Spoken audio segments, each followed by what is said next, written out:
Have you ever sat down and just asked yourself, what the hell am I doing with my life? Not in a depressed way, more like in a quiet, curious moment when everything slows down and you're just staring at the ceiling, wondering what this is all about.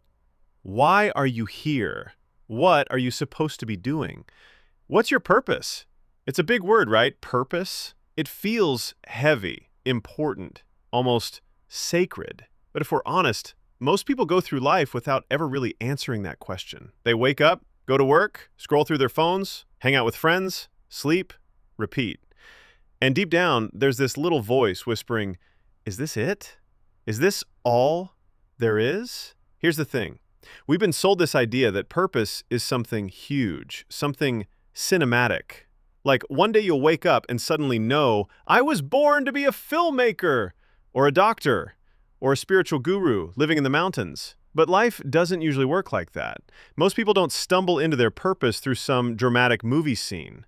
They find it in small, weird, random moments that don't feel important at the time. Moments like going out to buy pistachios.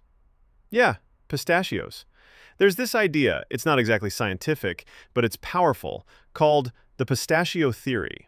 It comes from an Arabic book by Fahad Al-Amadi, and the idea is simple. Tiny, random decisions can change your life forever. Let me tell you a story.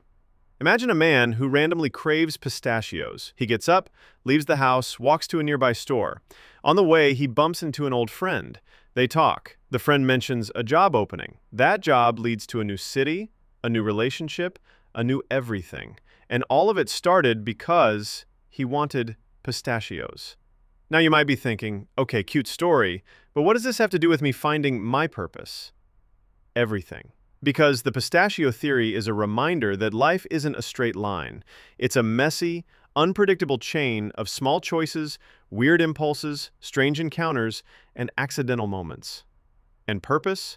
It's not something you find at the end of that chain. It's something you build during it. That thing you're looking for, your real path, your calling, the thing that makes you feel alive. It's probably not hiding in a 5-year plan or some self-help book. It's hiding in your curiosity, in your small yeses, in the stuff you do when no one's watching. Think about it. Some people discovered their passion by helping a friend with a project, or trying out something random just because they were bored, or watching a video they almost skipped. One tiny step leads to the next, and suddenly they're doing something that feels right. But here's the twist. You can't force your way into purpose. You have to live your way into it. You have to move, say yes, try stuff. Follow the weird impulse to read a book on psychology, or start sketching, or learn how to code. Even if it goes nowhere, even if it feels random. Because every random thing you try adds a new piece to the puzzle. Even the failures, especially the failures.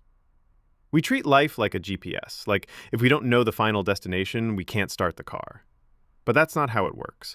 Life is more like wandering through a forest. Sometimes you don't know where you're going until you get lost. And honestly, getting lost is the best thing that can happen to you. It forces you to pay attention, to notice the little things, to explore. Your true purpose isn't something you wait for. It's something you notice when you're present enough to see it. It's in the people you meet, the ideas you chase, the risks you take, the late-night thoughts you usually ignore, and yeah, maybe even in a random craving for pistachios. So if you're stuck right now, if you feel lost, unmotivated, confused, that's okay. That's actually good.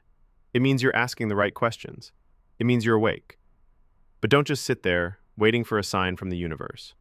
Go create one. Say yes to something today.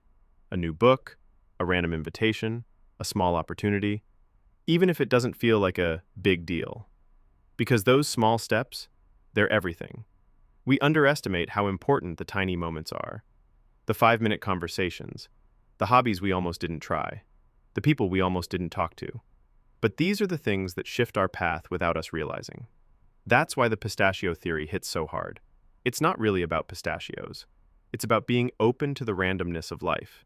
It's about respecting the small. Think about your life right now. What are you ignoring because it seems too small? What have you been postponing because it doesn't fit the plan? Maybe your plan is what's keeping you stuck. Maybe what you need isn't more control. Maybe what you need is more curiosity. So here's what I want you to do. Next time you feel bored or lost or restless, pay attention. What's pulling you even slightly? What are you curious about, even if it makes no sense? Chase that. Not because it guarantees success, but because it guarantees movement. And movement is how you find clarity. Your purpose won't hit you like a lightning bolt. It'll creep in slowly. It'll grow quietly while you're out there doing stuff. So forget trying to find the perfect path. There is no perfect path. There's only the one you walk, the one you build, one small decision at a time. And maybe, just maybe, today's decision is to say yes to pistachios. If this hit something in you, if it made you feel a little more awake, then hey, maybe this video was your pistachio moment. So what are you waiting for?